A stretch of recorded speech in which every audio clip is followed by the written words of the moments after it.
demonstrates what the world has always known, that Western sanctions regime is hollow. But Japan did not join this effort. It sought an exemption, and it got one. With this, Japan was able to buy more Russian energy. Clearly, Western sanctions are not working. But Russia too will cut production. How does it help them? It's simple economics. The demand is high. They will cut supply, so the prices will go up. Konnichiwa minasan. Kyo desu. So, Japan ditches the West for Russian oil. That's the video topic we're going to cover today. But before that, guys, just make sure to smash the like button and subscribe to the channel. Every once in a while, we ask the question, who is winning the war in Ukraine? And victory is measured in many ways, not just in terms of territory, but also the political goals that each side strikes. Tonight, we want to tell you about Russia's wins. Russia has one more buyer of oil, and that buyer is Japan. And this is a very, very significant turn. A big win for Russia, a big blow to the West, and vindication of sorts for India. Although it doesn't really help India, we'll tell you why in just a bit. But first, let's understand why this is such a big deal. You see, Japan is a close ally of the US. Japan joined the West in sanctioning Russia. And now the same Japan has decided to buy Russian oil. How can they do that? If Japan had sanctioned Russia, how can it buy Russian oil? Because it kept oil and gas out of the sanctions, just like Europe did. Japan stopped short of sanctioning Russian oil and gas, and now it wants to buy cheaper Russian oil. This is a setback to America's plans of containing Russia. And to add insult to injury, Japan is buying Russian oil above the Western price cap. We'll tell you about it. This move demonstrates what the world has always known, that Western sanctions regime is hollow. Quick question. Why does Japan need Russian oil? Because it's cheap and it's available. It ensures Japan's energy security. Japan needs oil, but it does not produce any fossil fuel. 90% of what Japan consumes is imported, so energy imports are crucial for Tokyo, and you cannot depend on just one source. So Japan is turning to Russia for oil. It is pursuing an independent policy.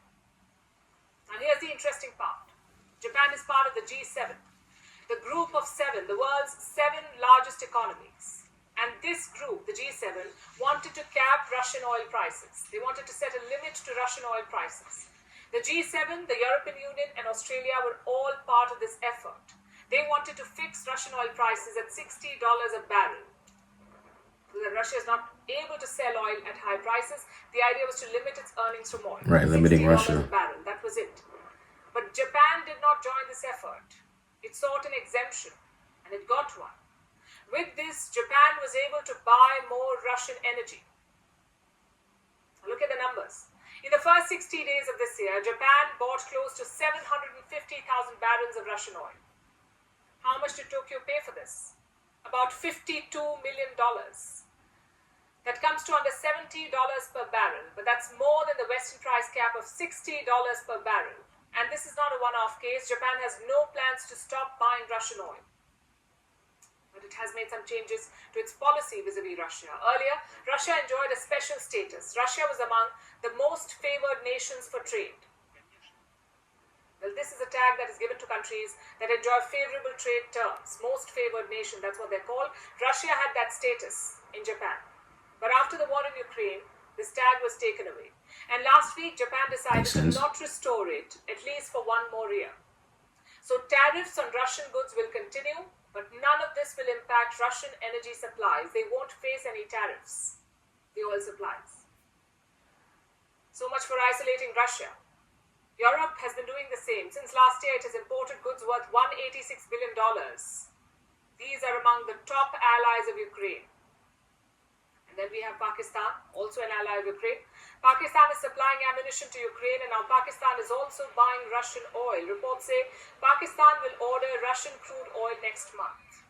We don't know how it will pay for it, but this is from Pakistan's finance minister. He said the first order will be placed in the month of May, and 4 weeks after that, the deliveries will be made. Reports say Moscow has promised to discount to Islamabad. So clearly, Western sanctions are not working.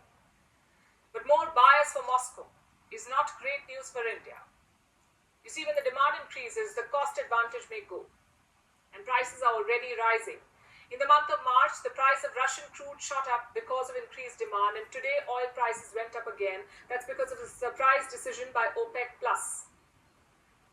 This is a cartel of oil producers, OPEC+.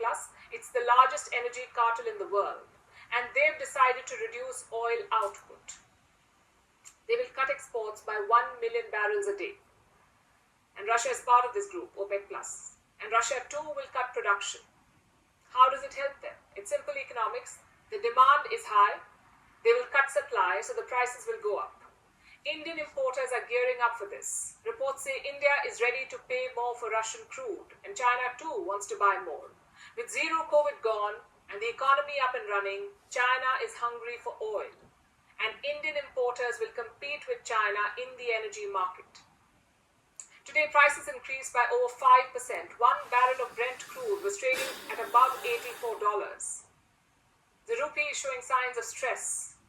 Reports say OPEC supply cuts could weaken the Indian rupee.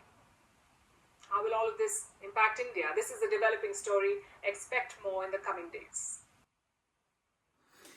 Yes, this is very interesting. I thought it would be good for us to cover this on the channel. Just recently, Brazil, China, and Russia have struck a deal to get rid of the US dollar because the US dollar now is starting to lose its strength. And with the recent meeting of the president of China and the president of Russia and the new agreement, it seems like America is losing its grasp on the world stage, mainly because we have a failing administration that has caused inflation in the United States with everything being more expensive. And I believe culturally, the world sees us as a joke, considering all the political nonsense that's happening in our country. The very fact now that Japan is going to Russia for oil means possibly there could be more agreements or more deals being made with Russia. And if Russia has teamed up with China against the US, I wonder how the relationship between Japan and America will be affected, seeing that now getting oil from Russia is in Japan's best interest. And since America has been a longtime ally of Japan, I wonder if that will strain our alliance with Japan, and if Japan doesn't have a proper strong ally, I'm concerned about China knocking at Japan's door. But that's just some thoughts I have, but please let me know what you guys think in the comment section below. So if you guys enjoyed the video, please smash the like button, smash the subscribe button, also hit that bell as well to get notified whenever we post a video. Hontou, arigatou gozaimasu. Minna, kiyotsukete. Ja ne.